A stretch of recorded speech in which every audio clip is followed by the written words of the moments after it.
Le président de la République, Alassane Ouattara, a reçu ce mardi une délégation d'hommes d'affaires français du Mouvement des entreprises de France, le MEDEF. Le chef de l'État les a rassurés qu'ils fassent des affaires en Côte d'Ivoire. Le pays offre de bons indicateurs d'investissement.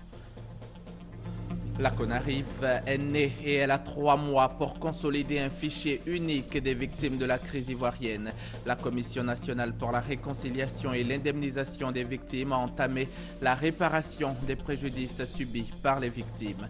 Nous sommes le 14 avril et c'est la journée internationale de la secrétaire. Cette travailleuse dévouée, professionnelle, passionnée au service d'un chef, d'un patron, la secrétaire, la pierre angulaire de l'entreprise, la Côte d'Ivoire, a honoré les secrétaires ce jour. Voilà pour le sommaire. Bonsoir, mesdames et messieurs. Commençons ce journal par les audiences du chef de l'État. Je vous l'annonçais en titre. Le président Alassane Ouattara a reçu une délégation d'hommes d'affaires français du Mouvement des entreprises de France. Le président de la République a tenu à les rassurer. Ils peuvent faire des affaires en Côte d'Ivoire. Le pays offre de bons indicateurs d'investissement. La rencontre a eu lieu ce mardi au Palais présidentiel. Les détails avec Jérôme Kofi Aboulin. Le MEDEF fait entièrement confiance à la Côte d'Ivoire et à son président.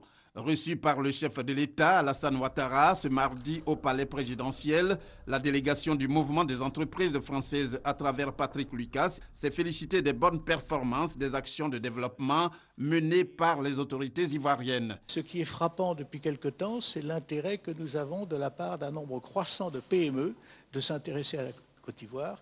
Et d'ailleurs, le MEDEF international encourage cette évolution. Nous sommes particulièrement frappés de l'évolution de la Côte d'Ivoire et nous nous en réjouissons. Le président de la République, présentant la situation générale, a évoqué la nécessité de poursuivre les efforts. Sur les 3 dernières années, 2012 à 2014, nous avons un taux moyen d'à peu près 9% et les déficits sont bien maîtrisés. Nous comptons maintenir le cap. Nous avons tenu pas plus tard que la semaine dernière une grande réunion sur la réforme du secteur de l'énergie qui quand même devient un secteur essentiel compte tenu du degré d'avancement, des progrès économiques que nous avons constatés. Et d'ici la fin de l'année, nous serons à un peu moins de 2000 mégawatts de production d'électricité, ce qui fait tout de même que nous venons immédiatement après le Nigeria en matière de capacité de production en Afrique de l'Ouest. Mais nous avons aussi constaté que l'électrification, l'accès à l'électricité par les populations est beaucoup plus grande. Pour ce qui est de la situation politique, le chef de l'État s'est appesanti sur la réconciliation nationale, dont l'une des priorités pour lui constitue l'indemnisation des victimes. Nous avons dû réactiver la commission de réconciliation pour mettre l'accent sur l'indemnisation des victimes. L'aspect réconciliation ne peut pas aller sans la justice et sans l'indemnisation des victimes. En évoquant la future élection présidentielle, le président de la République a rassuré sur la tenue d'un scrutin transparent. Le dialogue est en cours avec les partis d'opposition, y compris le Front populaire ivoirien, le parti de l'ancien président. Et nous sommes certains qu'ils participeront aux élections également. Ces élections seront ouvertes, seront transparentes. Et elles seront apaisées également. Avant de prendre congé de leur hôte, les chefs d'entreprise français ont fait part de leur volonté de s'implanter en Côte d'Ivoire et contribuer à la réussite des grandes réformes entreprises. Ils entendent surtout s'investir dans les domaines de la formation et de l'électricité et soutenir les initiatives de l'État ivoirien en termes de partenariat public-privé. Journée de mardi, journée d'audience. Le chef de l'État a également échangé avec le PDG, le président directeur général de Emerging Capital Partners, ce groupe qui intervient dans les secteurs des services financiers et de l'énergie. On reste avec Jérôme Kofi Aboulin. La Côte d'Ivoire dans un boom économique. Le président directeur général de Emerging Capital Partners entend y apporter sa contribution. C'est bien dans ce sens qu'il a échangé ce mardi avec le président de la République, Alassane Ouattara, au palais présidentiel. Nous intervenons en Côte d'Ivoire dans 2 grands secteurs, les services financiers et l'énergie. Les services financiers à travers notamment une participation majoritaire dans le groupe Aura Group, qui est un groupe bancaire régional qui vient de faire son entrée en Côte d'Ivoire en 2013 avec le rachat des ex-banques régionales de solidarité qui ont été renommées Aura Group Côte d'Ivoire. ECP est également présent dans le domaine de l'accès à l'eau et à l'électricité des populations ivoiriennes. ECP est l'actionnaire majoritaire d'Eranov qui contrôle la CIE, la SODECI et la CIPREL. On parle de 6 000 employés en Côte d'Ivoire, ce qui est très significatif. Je rappelle que CIPREL, avec 2 turbines, l'une à gaz, qui a été installée sur le réseau en 2014, début 2014, l'une à vapeur qui sera installée fin 2015, aura réalisé un investissement de 225 milliards de francs CFA, qui est l'un des plus gros investissements dans le domaine des infrastructures de ces dernières années en Côte d'Ivoire. Le président directeur général de Emerging Capital Partners dit avoir rencontré une écoute très favorable du chef de l'État, notamment pour ce qui concerne la question des infrastructures. La CONARIV, c'est la Commission nationale pour la réconciliation et l'indemnisation des victimes. Elle a 3 mois pour consolider un fichier unique des victimes de la crise ivoirienne. Pour y arriver, la CONARIV amorce la réparation des préjudices subis par les victimes. Notre reporter Gabriel Zani a pu rencontrer quelques Ivoiriens qui estiment que la démarche adoptée par la CONARIV pourrait effectivement aboutir à la réconciliation nationale. Reportage. Des Ivoiriens souffrent encore des séquelles de la décennie de crise vécue dans le pays. Les victimes directes ou indirectes s'habituent tant bien que mal à leur nouvelle situation. J'étais une victime. Il y a mon pied qui a été cassé, ma cheville droite. Nous nous sommes traités nous-mêmes. On a pris le certificat médical, on s'est fait recenser jusqu'à présent, donc on attend. Recoudre le tissu social n'est pas une chose facile pour la plupart des populations. Indemniser les victimes pourrait aider à réparer en partie des torts. L'État pouvait vraiment confier ces victimes-là à des banques afin que ces banques puissent les recenser et voir dans quelle mesure comment gérer la question. Pour ma part, vraiment, ça sera la bonne méthode. Restitution des biens ou financement d'activités. Pour y parvenir, la méthode de l'État a pris un autre chemin. Par une ordonnance présidentielle prise le 24 mars dernier, la CONARIV, Commission nationale pour la réconciliation et l'indemnisation des victimes, est créée. Elle est conduite par des religieux. Le droit à la réparation est un droit fondamental. L'indemnisation est d'abord un acte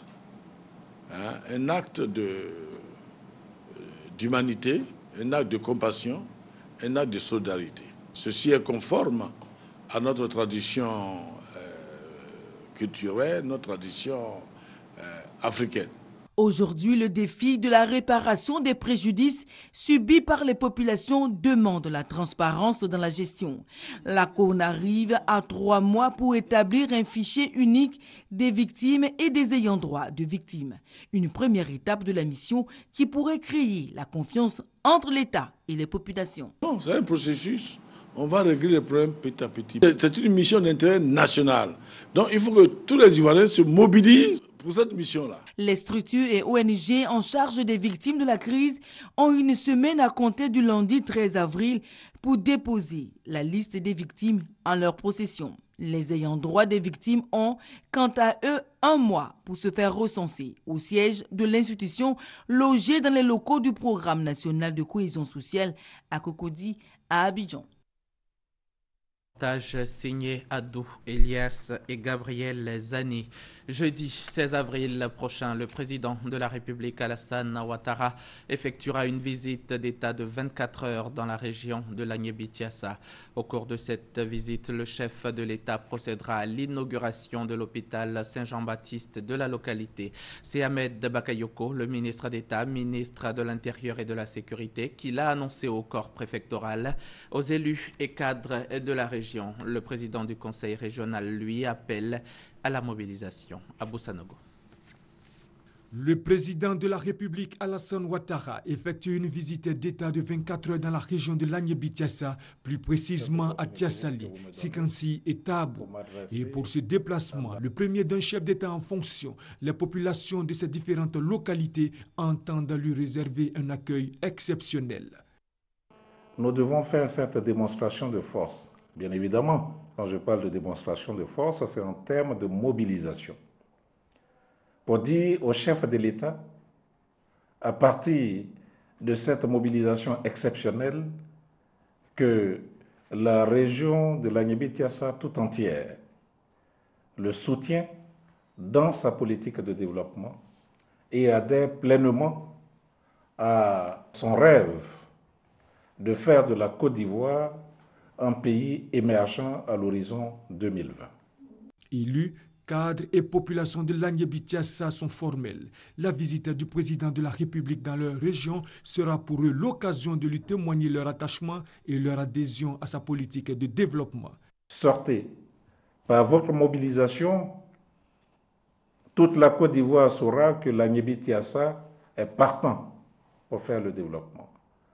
Toute la nation ivoirienne saura que l'Agnébé-Thiassa n'est pas une région hostile au pouvoir en place. Il n'en est rien.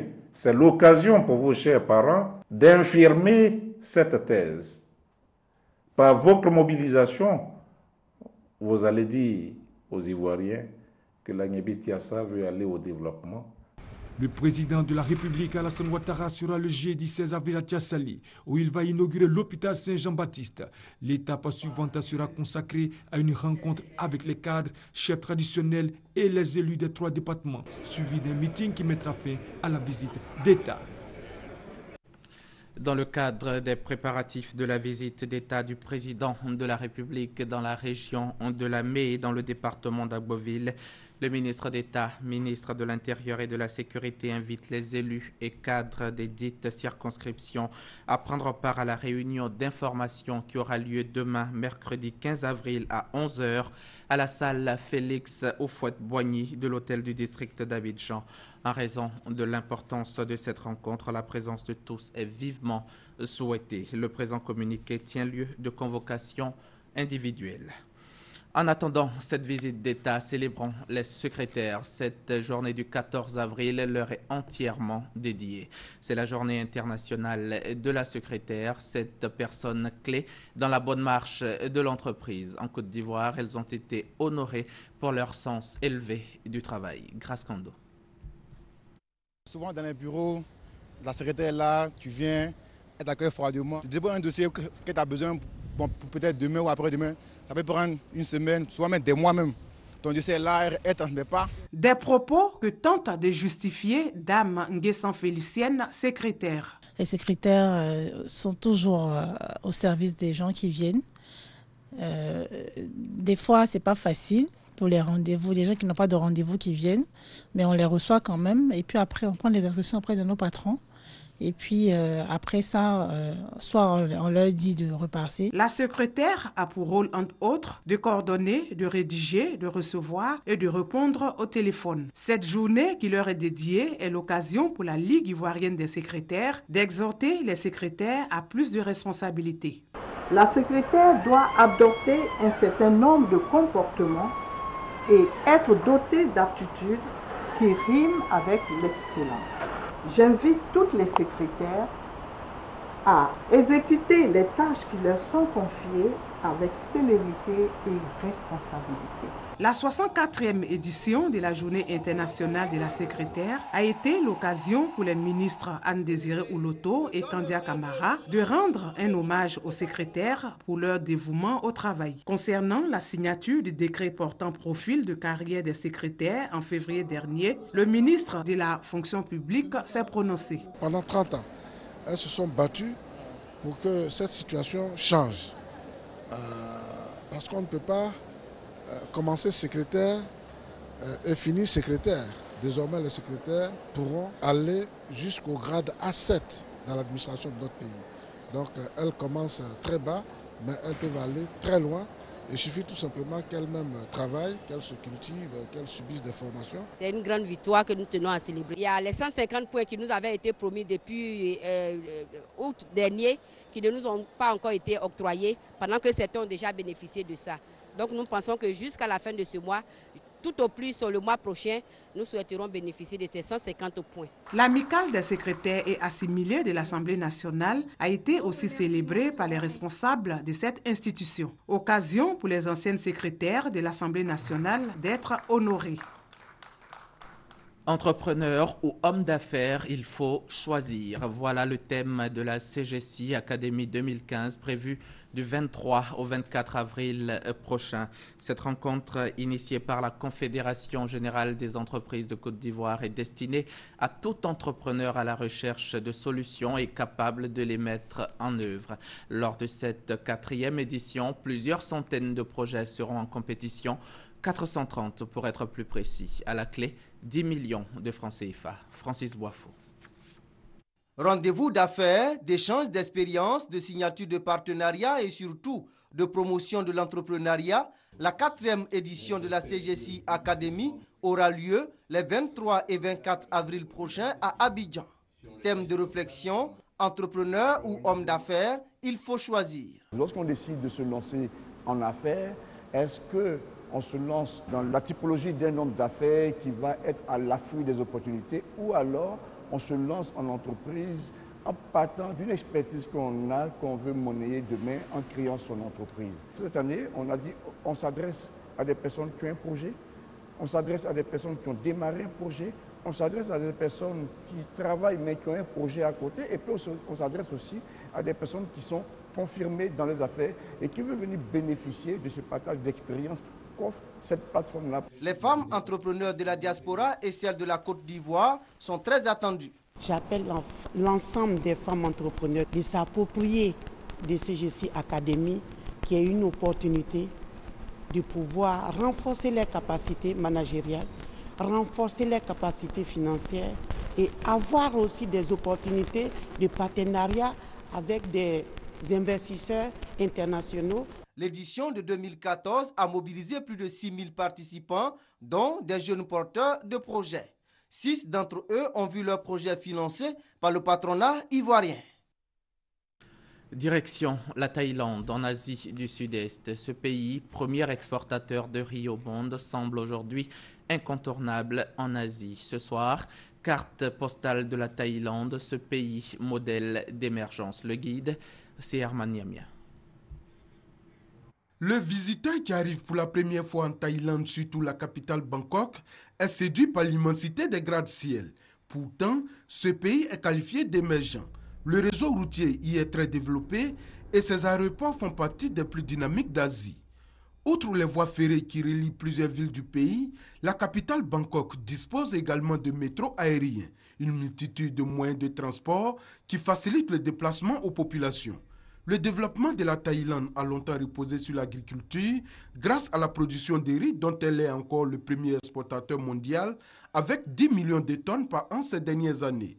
Cela grâce au projet de développement initié par le roi Rahman IX qui règne sur le pays depuis 1946. Aujourd'hui, grâce aux expérimentations et à la mécanisation de l'agriculture, plusieurs variétés de riz ont été trouvées. Il y a entre 20 et 30 000 variétés de riz. Mais nous, quand on les mange, il y a à peu près 200 ou 300 variétés. Nous avons le savoir-faire sur le riz et nous sommes prêts à coopérer avec tous les pays qui ont besoin. La Thaïlande fait partie des nouveaux pays industrialisés. Son premier partenaire commercial, le Japon, dispose de 1800 entreprises dans le pays, dont des usines d'assemblage de véhicules. C'est pourquoi en Thaïlande, la plupart des véhicules sont de marque japonaise. Un des atouts du développement du pays reste le tourisme. Le pays dispose de plusieurs sites touristiques, notamment les temples bouddhistes et de nombreuses plages qui reçoivent des millions de visiteurs par an. Seulement en 2014, le pays a reçu 24 millions de touristes. Grâce au dynamisme des politiques de développement initiées par les gouvernants, le pays est devenu incontournable en Asie du Sud-Est. La Côte d'Ivoire peut s'en inspirer, elle qui entend devenir un pays émergent à l'horizon 2020. Et cela pourrait être facile pour la Côte d'Ivoire parce que la Thaïlande veut aujourd'hui s'ouvrir davantage aux pays africains, surtout ceux de l'Afrique de l'Ouest. On revient dans notre belle Côte d'Ivoire pour parler d'une autre belle ville de surcroît classée au patrimoine mondial de l'UNESCO. Il s'agit de la centenaire Grand Bassam et justement la ville vient de célébrer son 100e anniversaire. C'était en présence du Premier ministre Daniel Kablan-Duncan. Première capitale de la Côte d'Ivoire en 1893, également première commune en 1914. Grand Bassam, ville coloniale, est vieille de 100 ans. un siècle d'existence pleine d'histoire. La ville classée patrimoine mondial de l'UNESCO depuis 2012. Il faut que Bassam devienne véritablement la mémoire donc de notre pays. Et donc il y a des symboles forts de cette mémoire-là qu'il va falloir donc valoriser, perpétuer pour la génération donc, à venir. Grand Bassam, mémoire de l'histoire de la Côte d'Ivoire, est bientôt véritable pôle de développement dont les perspectives sont indiquées par le Premier ministre Daniel Kablan-Dinkan. La route, dit-on, précède le développement. C'est la raison pour laquelle le président de la République, son Excellence M. Alassane Ouattara, a décidé de la relance de la réalisation de l'autoroute de Grand Bassam. Cette infrastructure autoroutière fera de Grand Bassam un centre de trafic important pour toute la sous-région. Les travaux de construction du réseau national haut débit en fibre optique, tronçon Abidjan-Bassam-Bouna, dénommé Backbone de l'Est, lancé ici d'ailleurs à Grand Bassam, le 12 juillet 2013, devrait également contribuer à renforcer la position de capitale des nouvelles technologies conférées à Grand Bassam, avec la création de la zone franche, la biotechnologie, des technologies de l'information et de la communication, dont la gestion a été confiée au VITIB. Les festivités marquant les 100 ans de Grand Bassam ont débuté en décembre 2014 avec une cérémonie de planting d'arbres, une exposition photo et un marathon. À cette clôture, des citoyens modèles ont été honorés pour leur contribution au rayonnement et au développement de la ville. Reportage signé Moussa Konaté. Ce mardi, Niamia Konan, le ministre de l'Enseignement supérieur et de la Recherche scientifique, a rencontré les syndicats des enseignants de l'enseignement supérieur. Objectif, trouver une solution à la situation de grève qui prévaut en ce moment. Vous le savez, les enseignants ont annoncé une grève illimitée. Par Gassoro Kone. Depuis le lundi 13 avril, des enseignants de l'enseignement supérieur ont lancé un mot d'ordre de grève en vue de revendiquer des meilleures conditions de vie et de travail. C'est pour trouver une solution à cette crise que le ministre de l'Enseignement supérieur et de la Recherche scientifique a initié cette rencontre avec les syndicats des enseignants du supérieur. Le ministre Niamia Konan leur a demandé de la patience et leur a fait savoir qu'ils seront reçus très bientôt par le Premier ministre. Le Premier ministre a décidé de vous rencontrer le 16 ou le 18 mai, après l'adresse que le président de la République fera aux syndicats, à tous les syndicats de la fonction publique, le 1er mai. Le ministre Niamia Konan a profité de cette rencontre pour leur annoncer la mise en place du fonds dédié à la recherche. Le Premier ministre a décidé de créer un fonds avec une dotation initiale de 500 millions. Pour les syndicats reçus, la nouvelle est la bienvenue. Ils ont souhaité cependant la sécurité à l'université afin de continuer les cours les jours à venir. C'est une première en Côte d'Ivoire. Parce que nous, on avait toujours sollicité nos syndicats que la Côte d'Ivoire dégage 2% du PIB à la recherche. En attendant la rencontre avec le Premier ministre, le ministre de l'Enseignement supérieur et de la Recherche scientifique a exhorté les enseignants à éviter les grèves illimitées. La Cour commune de justice et d'arbitrage de l'OADA, l'Organisation pour l'harmonie en Afrique du droit des affaires, compte désormais 12 membres. 5 nouveaux juges ont été présentés le vendredi dernier en présence de Mamadou Nyenema Koulibaly, le garde des Sceaux, ministre de la Justice et des Libertés publiques. Ces nouveaux magistrats ont été élus lors du Conseil des ministres de l'OADA tenu le mois dernier à Abidjan. Ils ont présenté leur déclaration solennelle en audience publique. Bamba Masseni, Moussa Konaté. 5 nouveaux juges à la Cour commune de justice et d'arbitrage de l'OADA, Organisation pour l'harmonisation en Afrique du droit des affaires. Ils viennent ainsi renforcer l'effectif des magistrats de la plus grande juridiction communautaire de l'OADA. L'OADA a un peu souffert de l'absence de capacité opérationnelle en termes de ressources humaines. C'est une juridiction qui couvre 17 États. Si vous imaginez le contentieux par État, vous vous rendez compte que les 7 juges que nous avions n'étaient pas suffisants. Le commerce, c'est la rapidité, la célérité. Et si les dossiers doivent souffrir parce qu'il n'y a pas suffisamment de compétences, vous savez, ça devient malheureux. Ces nouveaux juges ont été élus par le Conseil des ministres de l'OADA tenu à Abidjan les 12 et 13 mars 2015. Je viens d'être installé comme juge à la CCJA, c'est-à-dire Cour commune de justice et d'arbitrage, qui, depuis qu'il s'est créé, reçoit pour la première fois un Ivoirien. La CCJA ou même l'OADA doit encourager les investisseurs à venir chez nous, à investir en toute sécurité, en toute sérénité. Dans la mesure où on estime que l'application et le respect des règles juridiques peut être un facteur de sécurisation des investissements. Donc nous sommes conscients de l'importance du rôle qui nous échoit dans ce contexte-là et nous venons avec de bonnes intentions. Les 5 nouveaux magistrats sont originaires de la Côte d'Ivoire, du Burkina Faso, la Guinée, la République démocratique du Congo et du Gabon. Ils vont exercer leur mission pendant 7 ans, un mandat non renouvelable.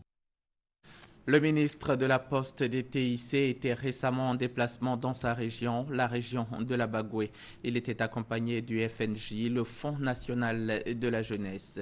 Bruno Nabanyekone en a profité pour remettre les clés du tout nouveau logement de la sage-femme de Mounieni Village dans la sous-préfecture de Kouto. On en sait plus avec Thérèse Tapeyoboué. Le premier geste du ministre Bruno Nabanyekone à Bundiali en faveur des populations de la Bagoué, la présentation du Fonds national de la jeunesse. Afin de permettre aux jeunes de la région de bénéficier des prestations de ce fonds, il leur a offert 304 jeunes. Puis, leur a expliqué toutes les potentialités et possibilités de la région. La région la plus riche du Mali, c'est le sud du Mali. Mais la région de la Bagoué est au sud du Mali. Donc, si là-bas, ils comptent sur le sud du Mali, mais pourquoi nous qui sommes plus au sud, nous allons dire non, c'est la fatalité, nous n'avons pas de moyens, notre sol est trop sec. Les jeunes peuvent bénéficier de ce fonds à travers 3 types de projets. Projets collectifs, individuels et clés en main. Après Bundiali, c'est Mounieni, village à 2 km de Kouto, un chef-lieu du département, qui a reçu la visite du ministre Bruno Nabanyekone. Là-bas, le porte-parole du gouvernement a procédé à la pose de la première pierre du nouveau centre de santé du village. Il a remis ensuite les clés du logement de la future sage-femme. L'achèvement de ce logement a été possible grâce à la participation du ministre Bruno Namaye. Koulibaly Tchono, premier vice-président du conseil régional de la Bagoué, a exprimé sa gratitude au ministre Bruno Kone Namaye pour ses actions en faveur des populations. 86 millions de francs CFA, c'est la valeur du matériel de santé offert par l'organisation Corridor Abidjan-Lagos au centre de santé de Noé. Par ce geste, l'instance veut lutter plus efficacement contre le VIH-Sida. Eugène Atoubé. Les autorités ivoiriennes en charge de la lutte contre le sida peuvent entretenir l'espoir. Les centres de santé le long du corridor Abidjan-Lagos bénéficient d'un renforcement de leur plateau technique grâce à un don de l'organisation du corridor Abidjan-Lagos. C'est un lot de matériel médical destiné au centre de santé de Noé et composé d'équipements, intrants médicaux et médicaments pour le suivi biologique des personnes vivant avec le VIH-Sida surtout, mais aussi des autres franges de la population. Le représentant du ministère de la Santé en charge de la lutte contre le sida invite les autorités locales à sensibiliser les populations afin qu'elles fréquentent les services de santé de Noé pour profiter de ce don. Un don qui contribue à la réduction du taux de prévalence à VIH de 3,7% actuellement à moins de 1% à court terme, selon les attentes du ministère de la Santé. Ce sont près de 87 millions de francs CFA que l'organisation du corridor Abidjan-Lagos a investi pour le renforcement du plateau technique du centre de santé de Noé. Le sous-préfet de la localité a plaidé pour l'obtention d'une ambulance et à terme l'érection de cette structure de santé en hôpital général. Du 7 au 10 avril dernier, les populations de Grabo et environ ont reçu la visite de la chefferie santé des forces terrestres. Des éco-consultations ont eu lieu et de nombreuses femmes enceintes ont pu être sauvées.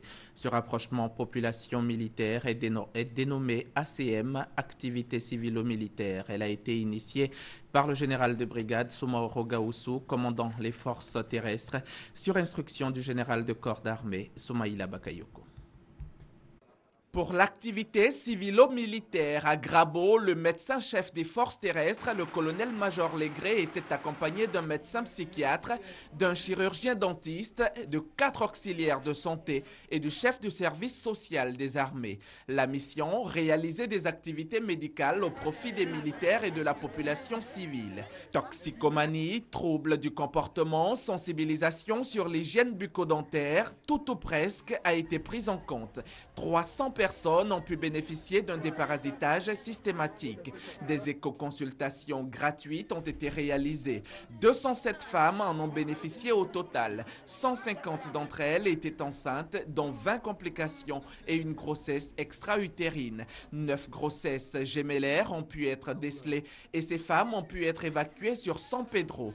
Les populations sont venues de Grabo, de Neka, de Guapé, de Sotor ou de Siaye et 250 femmes ont bénéficié d'anti-anémiques et de vitamines. Vu l'engouement, les soins et l'importance des échanges, on se rend bien compte que les activités civilo-militaires initiées par le général de brigade Somaoro Gaoussou, commandant les forces terrestres, renforcent la confiance entre la population et son armée.